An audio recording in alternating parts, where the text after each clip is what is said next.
À vos yeux, le meilleur pouvoir de shonen, le meilleur pouvoir de shonen qu'un personnage ait pu avoir, c'était lequel? On a quand même l'embarras du choix parce que les super pouvoirs et même pouvoirs en général dans les shonen et même plus clairement et plus en général dans les mangas, il y en a une pléthore. Il y a même des constructions différentes, des fonctionnements différents de même pouvoir.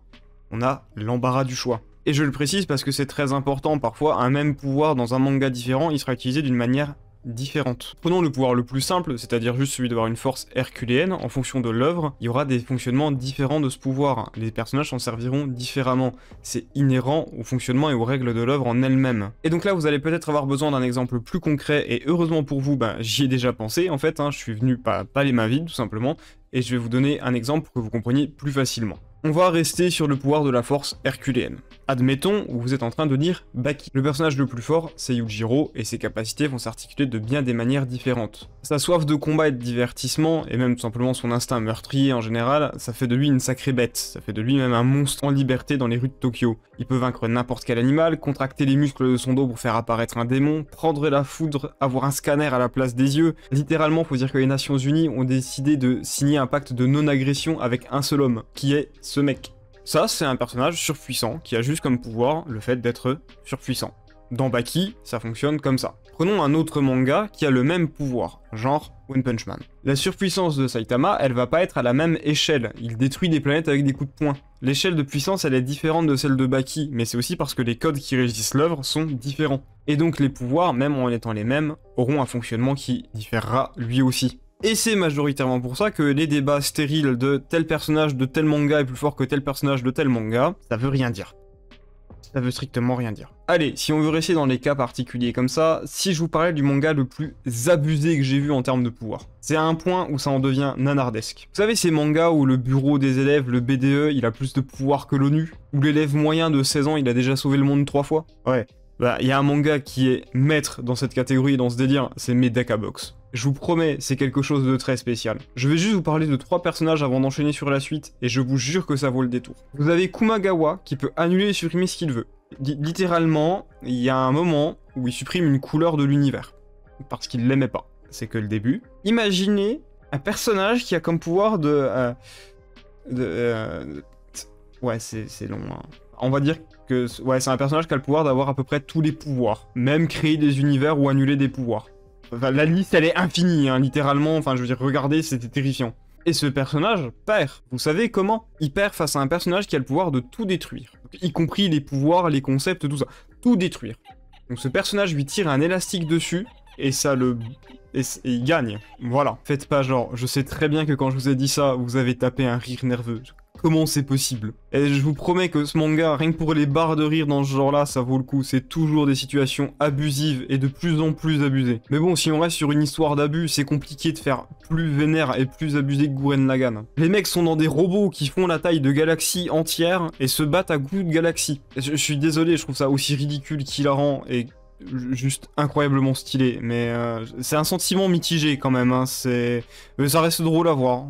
Et puis bon, en fait, surtout l'anime est très bon, donc regardez-le. Bon, là, on a vu des pouvoirs abusés, le fonctionnement des pouvoirs dans les œuvres différentes, mais maintenant, avant qu'on parle de ce qui est, à mes yeux, le meilleur pouvoir, il faut qu'on voit précisément les cas où ça ne marche pas. Bah oui, parce que ça peut pas fonctionner à tous les coups, même quand tu maîtrises ton œuvre, ton manga et tout, l'auteur peut faire des erreurs, ça arrive, c'est humain. C'est un truc dont j'ai beaucoup discuté avec des amis, avec des proches, avec même les viewers de ma chaîne et les habitués. On est d'accord pour le dire, le pire pouvoir, le plus mauvais, c'est le pouvoir de l'imagination. Alors avant que vous veniez m'insulter et m'envoyer un pavé en commentaire que je ne lirai pas de toute évidence, laissez-moi vous expliquer le pourquoi du comment et développer un petit peu mon propos. L'idée du pouvoir de l'imagination est pas mauvaise, mais c'est jamais bien géré, à tel point que jamais un personnage n'a, pour ainsi dire, vraiment le pouvoir de l'imagination. C'est toujours un peu détourné. Prenez Grémy dans Bleach. Pourquoi il a pas juste transformé Zaraki en biscuit? Pourquoi il a pas juste imaginé que les Shinigami perdaient? Pourquoi il a pas juste imaginé la victoire de Yubabara? Et avant que vous commenciez à me taper un commentaire sur le Reiatsu, tu vas lâcher ton clavier tout de suite, parce que je sais très bien ce que tu vas dire, et de toute façon, je vais pas lire. Si le pouvoir de Grémy est limité d'une quelconque manière, c'est donc qu'il ne dispose pas du pouvoir de l'imagination. Il dispose du pouvoir de rendre certains points de son imagination réels, dans la limite de ses capacités, par rapport à celle de l'ennemi. Donc, c'est pas vraiment le pouvoir de l'imagination. Pouvoir de manipulation de la réalité, de manipulation des causalités, de génération, mais c'est pas un pouvoir d'imagination pur et dur. Pourquoi je vous prends la tête avec ça? Il y a une vraie raison qui est très importante. Parce que le pouvoir de l'imagination, c'est un pouvoir d'omnipotence. Le seul être omnipotent, c'est censé être Dieu. Et c'est aussi valide dans une histoire. Le vrai pouvoir de l'imagination, il détruit instantanément chaque œuvre et sa logique. Car l'imagination, elle, contrairement à l'œuvre, elle n'est pas censée être limitée par des cases. Un personnage qui a en effet le pouvoir de l'imagination pourrait juste imaginer gagner et ça suffirait. Ça serait insupportable pour le lecteur. C'est pour ça que dans une narration bien construite, ce pouvoir est exclusif à Dieu. Ou alors il a une intention toute particulière dans l'histoire et c'est porté dessus. Mais tu peux pas le mettre sur un ennemi random ou un personnage secondaire parce que ça ne marchera pas de toute manière. Et de toute façon, la plupart du temps, quand vous y mettez une attention particulière, c'est soit parce que ce personnage, encore une fois, c'est Dieu, soit ça va être le thème de l'apprenti sorcier qui veut se prendre pour Dieu, et vous savez très bien ce qui se passe dans une histoire et dans le monde quand un humain veut se prendre pour Dieu. Il devient fou, il meurt de manière atroce, tout simplement il se donne la mort à force d'être devenu fou, enfin ça marche jamais. Hein. Donc bon, le pouvoir de l'imagination c'est pas top. En fait, vouloir intégrer le pouvoir de l'imagination dans une œuvre, ça marche pour ainsi dire jamais sans être obligé de brider ce pouvoir. Donc c'est pas vraiment le pouvoir de l'imagination. On a vu le cas de Grémy, mais prenez Rusty Rose dans Fairy Tail, sa limitation c'est que son imagination lui permet de seulement de créer des objets, pas des situations. C'est pour ça que le personnage était à mes yeux un peu nul au final. Hein. Rufus était plus intéressant et je pense que Mashima s'est dit la même chose. Les personnages se ressemblent un peu et ça m'étonnerait pas que Rusty soit la bêta-test de Rufus en fait. Il y a même les noms qui se ressemblent. C'est pas laissé au hasard ça. Je vous promets que le tournage là avec mes cheveux c'est très compliqué. J'ai l'impression d'avoir une coupe de cheveux, je m'appelle Karen. Ça intéresse personne mais je tenais à le dire, je suis en train de galérer. Est-ce qu'il y a un moment, est-ce qu'il y a une œuvre où le pouvoir de l'imagination c'est bien géré et c'est cool? Pas à ma connaissance. Mais il y a un moyen très efficace de détourner les choses et de les faire fonctionner comme on a envie. Et c'est là où je vais vous parler à mes yeux du meilleur pouvoir de shonen et du personnage qui l'a le mieux utilisé. Alors c'est lié sans être lié, mais ça va avoir une importance colossale. Pourquoi le Gear 5 dans One Piece ça marche? Parce que son pouvoir, c'est pas celui de l'imagination. Beaucoup croyaient que c'était le cas, mais c'est pas vraiment le pouvoir de l'imagination.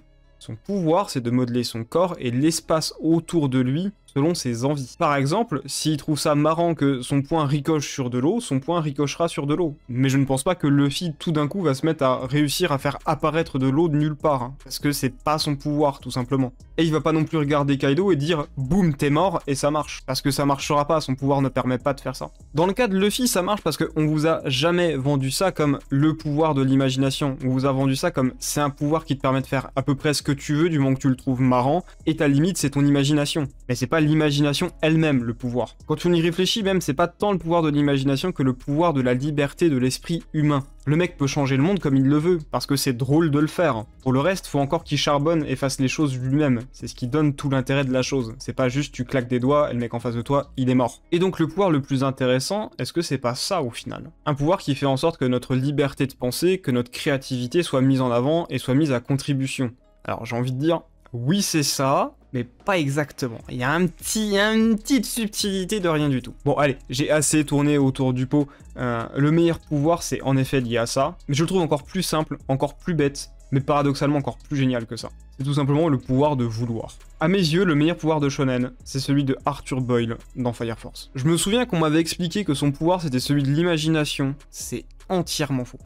C'est pas du tout ça. Son pouvoir, il tient bien plus de la croyance et de l'espérance que de l'imaginaire. Son combat face à Dragon, qui est, je trouve et je le maintiens, un des meilleurs combats de shonen que j'ai vu, son pouvoir à Arthur, c'est pas son imagination. C'est son bon vouloir. La force d'Arthur, c'est de croire. Il n'imagine pas qu'il puisse respirer dans l'espace. Il se persuade que l'anneau qu'il porte déjà à son doigt, c'est un artefact qui permet de le faire. Donc, il respire dans l'espace. Son pouvoir, et c'est bien montré dans le manga, c'est tout simplement le pouvoir d'un jeu de rôle, le pouvoir d'un jeu vidéo. Tu peux pas créer de rien, mais tu peux tordre les règles du jeu comme ça. Le pouvoir d'Arthur, c'est pas d'imaginer. Son pouvoir, c'est sa bêtise. Quand on est crédule, on croit n'importe quoi plus facilement, et si on y croit assez fort, c'est réel. Arthur a le pouvoir d'un enfant. Littéralement, quand tu joues avec tes voitures et tes dinosaures à 5 ans, t'es persuadé qu'ils sont réels et qu'ils existent. Tu sais que c'est impossible, mais ça marche, parce que t'y crois. T'es persuadé qu'ils peuvent prendre vie. Et c'est pour ça que, à mes yeux, le pouvoir d'Arthur, il marche super bien, parce que c'est Arthur qui l'utilise. C'est pour ça que je prends son exemple à lui, parce que c'est là où ça a été le mieux utilisé. Le truc qui a rendu le tout intéressant, c'est pas qu'il était assez fort pour battre Dragon. C'est pas le fait qu'il trouve une arme ou les artefacts nécessaires pour le faire. La réalité, c'est que il était juste persuadé et il a cru assez fort qu'il pouvait gagner pour au final réussir à gagner. C'est littéralement le mythe du chevalier. C'est impossible qu'un humain et un chevalier battent un dragon. Mais dans les mythes, il y arrive. Parce que tout le monde y croit. Et vous savez de quoi il est tiré ce pouvoir? Moi, je suis sûr que c'est l'inspiration. Moi, il est inspiré des orques de Warhammer. Dans Warhammer, les orques sont persuadés que la couleur bleue porte chance. Parce que leurs ennemis, les Space Marines, ils sont en bleu. Et s'ils arrivent à fuir, c'est forcément parce qu'ils ont eu de la chance. Et dans le monde des orques, ce qu'on croit, ça devient vrai. Alors le bleu porte chance. On croit que le rouge fait aller plus vite, donc on peint nos voitures en rouge. On est persuadé que les lunettes, ça rend intelligent, donc on met tous des lunettes pour devenir intelligent. Et ça marche. Sauf que dans Warhammer, ce pouvoir, c'est à l'échelle d'un peuple.